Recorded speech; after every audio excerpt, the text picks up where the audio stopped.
Hola, hola, muchísimas gracias por acompañarnos. Yo soy Gustavo Delgado, espero que se encuentre súper bien. Así como lo anunciamos en el programa, hoy está con nosotros don Melvin Garita Mora, él es economista.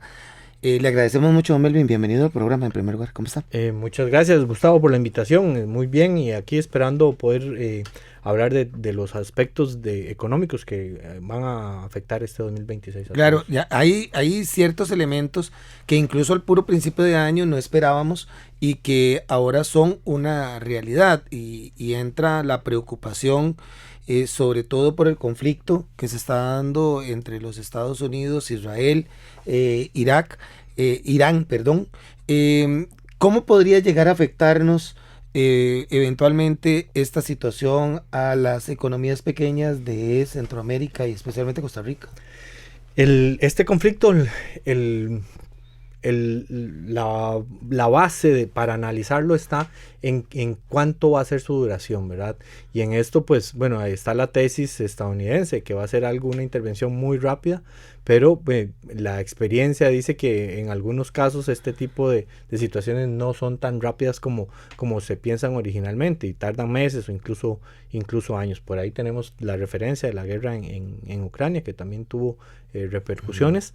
Eso es muy importante. De corto plazo, lo que se puede esperar es un aumento de las materias primas, un aumento de los precios del petróleo, como los hemos estado observando, y eso se traduce en aumento de algunos costos de producción que y ahí es donde entra la importancia de si esto es algo que va a durar un mes o 2 meses o 3 meses, o es algo que se va a sostener a través del tiempo. Si es algo momentáneo, lo que vamos a ver es subieron los precios y bajaron y si nos apretó, digamos, la bolsa un rato por 1, 2 o 3 meses. Si ya es un evento que se va a sostener durante más de varios meses, o sea, que no es de corto plazo, pues ahí sí podemos estar hablando de que va a presentarse una inflación a nivel general, tanto internacionalmente como en economías como la nuestra, y eso tiene implicaciones en el bolsillo de toda la gente, ¿verdad? Qué interesante es que parte de los discursos ahora de Irán va dirigido a decir que Estados Unidos está arriesgando un golpe a la economía mundial, ¿verdad? Ya se refiere en términos económicos porque sabe que ahí es donde a la gente le chima más el zapato, decimos popularmente. Completamente, porque como sabemos, somos muy dependientes del petróleo, ¿verdad? Y sus derivados y el efecto que tienen en la cadena de productiva a nivel global, y es una forma de hacer presión, tal vez no la presión que ellos puedan hacer bélica o militar, Ajá. pero sí desde el punto de vista de restringir la oferta de petróleo con el objetivo de que tengan menos popularidad, digamos, las medidas. Claramente Estados Unidos y los aliados están reaccionando ante esto.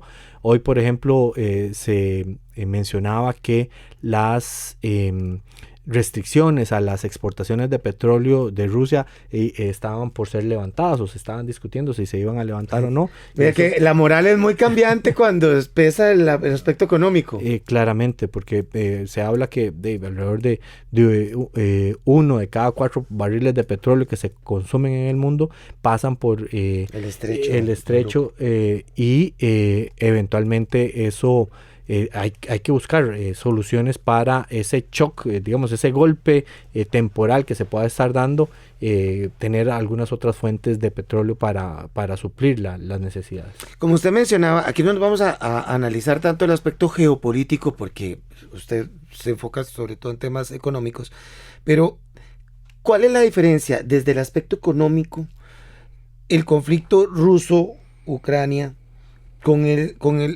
conflicto ahora en Irán? Porque, o sea, se ha golpeado Europa, ¿verdad? Pero aquí no ha llegado tanto el golpe económico de este conflicto Sí, ruso. si recordamos algunos de los efectos directos que se dio a raíz del conflicto entre Ucrania, perdón, y Rusia, se dio mucho en el abastecimiento de algunos granos, ¿verdad? Ucrania es un país caracterizado por una alta exportación de algunos productos agrícolas e incluso de algunos tipos de fertilizantes por las tierras que tienen ellos y la extracción que hacen de esto. Entonces, en aquel momento lo que observamos fue un aumento importante en algunos de estos bienes, algunos productos agrícolas y algunos fertilizantes que se encarecieron y ayudaron a que el problema inflacionario que se había venido dando pues no se lograra controlar. Acá la diferencia es que el petróleo tiene un impacto mayor o más masificado, digamos, en la cadena de producción. Entonces, en aquel momento lo vimos, pero estuvo muy comprimido, digamos, a algunos productos agrícolas y fertilizantes. Ahora, pues, afecta, digamos, a la cadena productiva de una manera más significativa. Y yo quisiera tomarme un momento para hablar de la inflación. A veces a la gente le hablan de la inflación y arrugan la cara, ¿verdad? De que es algo que no nos afecta o que no tiene implicaciones. Y el punto es que si no se controla la inflación, los bancos centrales van a necesitar aumentar las tasas de interés o al menos no disminuirlas. Es que estamos tan acostumbrados a una inflación controlada y casi que en negativo en algunos momentos que tal vez olvidamos algunas otras situaciones que vivió el país. Sí, y hace, qué sé yo, apenas hace 2 años, 3 años, tuvimos un problema inflacionario y hizo que las tasas de interés aumentaran de una manera significativa. Y eso pues aprieta también el bolsillo de la gente en los gastos que tengan que hacer, en el financiamiento de las empresas, y por ende es una variable que hay que... lo que se necesita para que una sociedad prospere es que los precios sean los más estables posibles, ¿verdad? Y la inflación lo que busca es medir esa estabilidad de los precios.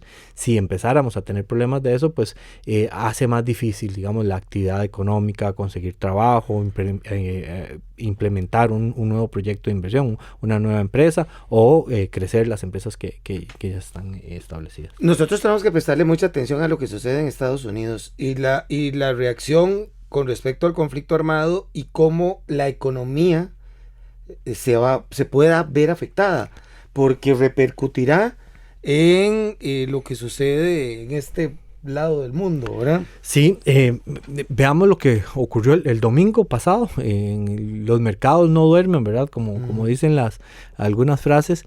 Y el domingo, amanecer lunes, los precios del petróleo aumentaron alrededor de un 17%, uno de los aumentos más amplios en la historia. Estos aumentos después se han venido controlando, pero de continuar y de mantenerse, pues definitivamente lo que van a hacer es estrujar el presupuesto de las personas y de las empresas. ¿Y qué ocurre con eso? Bueno, si tenemos que gastar más para algunos productos y servicios que los necesitamos, que son de primera necesidad y que dependen del petróleo, pues vamos a tener que gastar menos en otros. Y eso a lo que podría, o tiene ese potencial que mencionabas hace un momento, Gustavo, de afectar económicamente, incluso con una recesión internacional y por qué no localmente. Y ese es el gran peligro y con lo que está jugando Irán para tratar de suavizar el conflicto y buscar una salida más rápida. ¿Esto podría llegar a afectar eventualmente el tipo de cambio? Claramente, una de las principales variables o de las razones por las que los costarricenses demandamos dólares es para la factura petrolera. Representa una parte muy significativa de la demanda de dólares y si se encarece el precio de los combustibles, pues vamos a necesitar más dólares para hacerle frente a esos gastos y por ende al buscar más dólares, esa presión de pasar colones a dólares podría hacer que el tipo de cambio deje de disminuir como ha venido disminuyendo en los últimos años y tenga algún aumento significativo.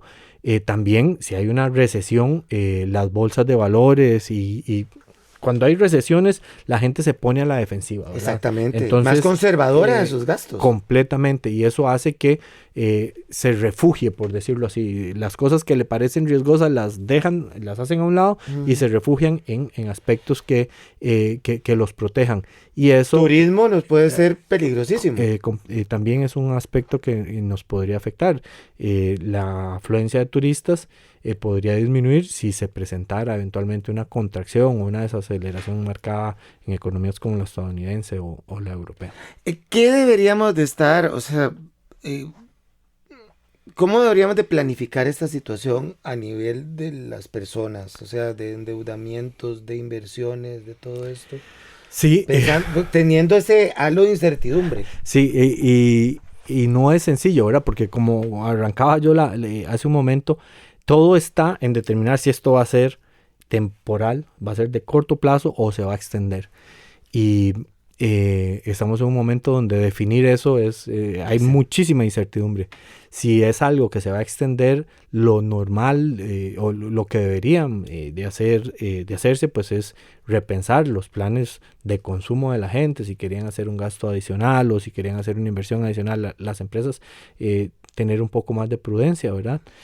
Porque el futuro económico podría no ser tan halagüeño como el que es en este momento, ¿verdad? Por nuestra economía se espera que este año crezca alrededor del 4%, que es un buen número. Es un número bueno y abre oportunidades de empleo para los trabajadores y oportunidades de inversión para los empresarios.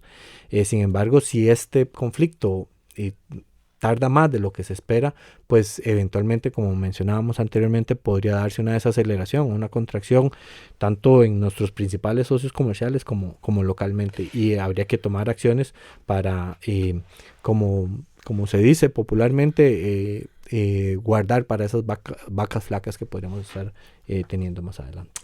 Me voy con una última pregunta. Cuando yo empecé hablé acerca de las pequeñas economías de Centroamérica, y eso me hizo reflexionar durante esta conversación se habló en algún momento del mercado común centroamericano, ¿verdad?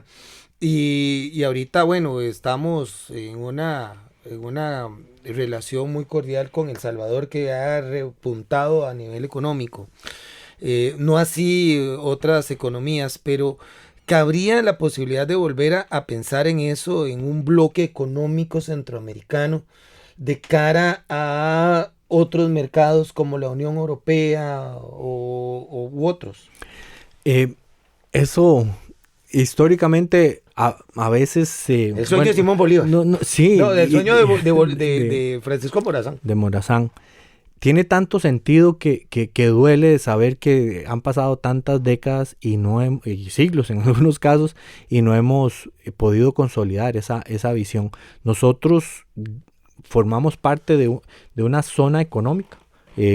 Centroamérica, junto con México, Estados Unidos y Canadá, somos una zona económica y esa integración debería de ser algo natural. Sin embargo, por aspectos de ponernos de acuerdo básicamente a nivel centroamericano, no hemos logrado hacer eso, y eventualmente esa integración, facilitar los lazos de comercio entre las regiones no son los mejores, ¿verdad? Se enfrentan costos de transporte elevados, de distribución, de acceso en las mismas aduanas, y Centroamérica es un socio natural nuestro. Uh-huh. Sigue siendo, después del comercio con Estados Unidos y con, digamos, el NAFTA, digamos, México, Estados Unidos y Canadá, Centroamérica tiene un peso muy significativo, por eso que es un mercado natural, ¿verdad? Es como decir que San José no va a comerciar con Cartago, con Alajuela. Es exactamente lo mismo.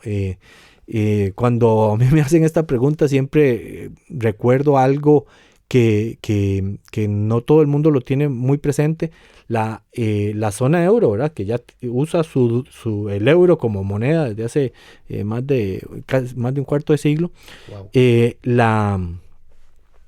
La idea de una zona monetaria y una zona económica como bloque de Centroamérica es anterior a cuando se ideó la zona económica y monetaria de Europa, y Europa es un bloque mucho mayor y mucho más diverso, digamos, en culturas. Sí. Ya lo logró, Y nosotros décadas atrás ya se hablaba de esto que estás mencionando, Gustavo, y no hemos logrado esa integración que tanto bien nos haría en momentos donde los mercados un poco más lejanos tienen este tipo de vulnerabilidades. Qué importante retomar ese tema. Incluso ya nos vamos despidiendo, pero se fue apagando el tema del ferry que hacia El Salvador, ¿verdad? Que proponían incluso a inicios de este gobierno y en campaña electoral. Don Melvin, gracias por estar con nosotros. Un gusto estar por acá y espero poderlos acompañar en el futuro. Claro que sí. Gracias a las personas que han estado con nosotros. Recuerden que mañana, como siempre, a las 7 en punto, Panorama.